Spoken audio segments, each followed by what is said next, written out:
see a lot of advertising for supplements for separation anxiety, and also the vet may recommend medications, which sounds really scary.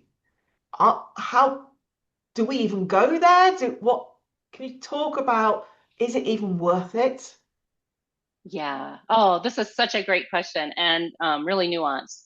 So let's talk about that. And we're in two different countries. I'm in the US, you're in the UK. So we probably have some different laws, but for the most part, they're mostly probably the same. So as far as medications, prescribed medications go, I'm not a vet. I can't prescribe medications. But I will tell you, I work with a lot of dogs who have prescribed medications and who are taking them. And so I'm not, I don't have the degree and the education to really comment about whether a dog should or should not be on medication. I do happen to witness a lot of good things that come out of medication, and sometimes some tough things that come out of it too. And so I have a very broad breadth of experience around that, and supplements as well. So here's what I say to my clients when they ask about medication, and sometimes clients aren't aware that they could be using different types of medications and or supplements, and sometimes I'm the one who brings it up. And I always say, hey, I'm not a vet, I can't prescribe, and I don't know what's appropriate for your dog, but I want you to know there's a resource available to you. And I think it's great for you to talk to your vet about that and see if this is, if you're interested in such a thing, if this is a good fit for you and your dog. And it's such a personal decision. There's a fair amount of stigma, frankly, around behavioral meds. For people and for dogs. I don't call them behavioral meds for people, probably, but there's a lot to navigate there. It's complex, but these are decisions that I think are best left between the vet and the guardian. Here's what I do: I track it. I mean, and I'm sure we look and see what happens once that med or that supplement comes on.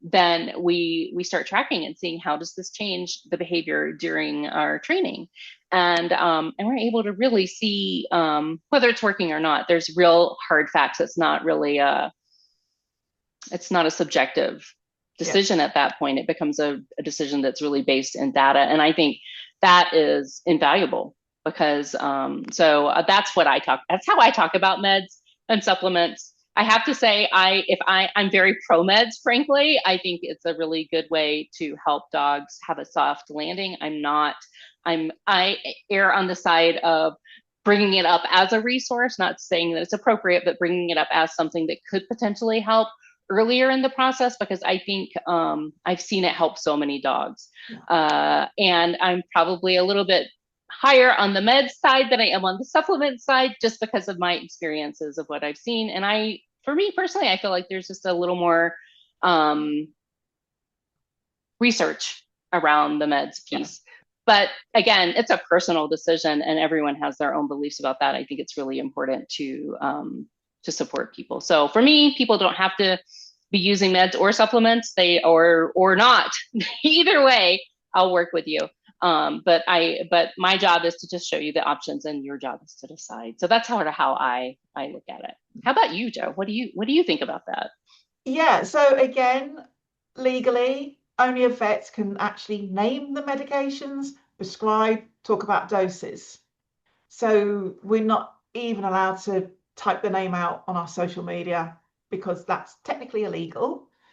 But I see, again, like you, when working with a vet, the owner is working with a vet and is finding the right type of meds because there's some different ones out there that work slightly differently, and finding the right one, finding the right dose for dog, and then you can actually generally see much more of an improvement because it takes the extremes off and puts them in a better frame of learning. So it doesn't create a zombie dog. If you've got a zombie dog, it's the wrong medication.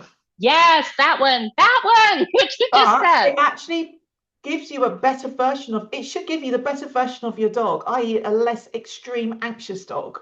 And Mm-hmm. actually, they're the best dog they can be, and they can learn and they can develop. And actually, from not really getting much success, it can really take off. You see the difference.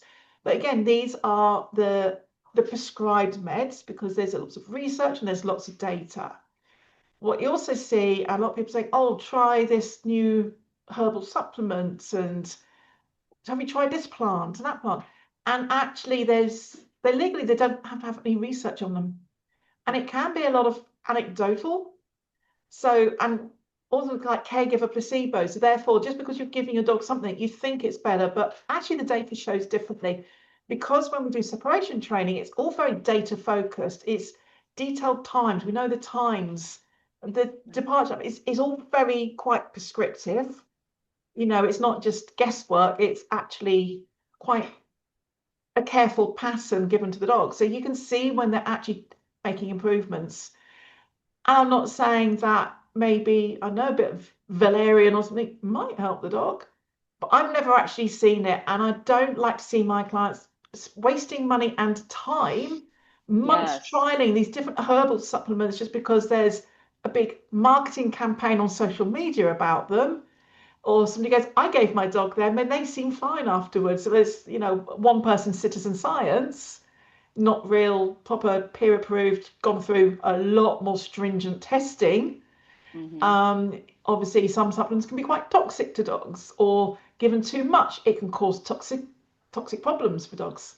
So I'd rather go for the vet approved ones. Yes. And once, and it may be a little bit of trial and error, but the sooner you kind of get on them, it can really help. Not everybody wants to, and absolutely fine. I actually I didn't take my dog through medications. It took a long time, but I was prepared to do that. But a lot of people want to be able to get their lives back sooner. They don't want to take years, they want to take more months rather than years. And prescribed medications can certainly help there. But it's personal choice. I'm never going to make somebody do it, but I'm certainly, like you say, it's a support, it's an added arm of support that's available. And it's always worth at least asking those questions of your vet, because do you know what? You can always say no. I don't want to do this. But on doing your research, you go, well, let's try it. And then people, I have clients, they start seeing really great results, and they're like, oh yeah, no, we're going to continue. And again, that's their choice. Right. But it can be, some of them have initial side effects. Sometimes it takes a good few weeks for them to kick in, just as it does for Yes. humans. And so sometimes you don't see instant results, like, oh, it's really frustrating. And you just got to, no, just give it a bit of time. If you start to see results, then we know it's working. If you don't see results, it's perfectly your choice as well. And it's not for us to say you've got to or not.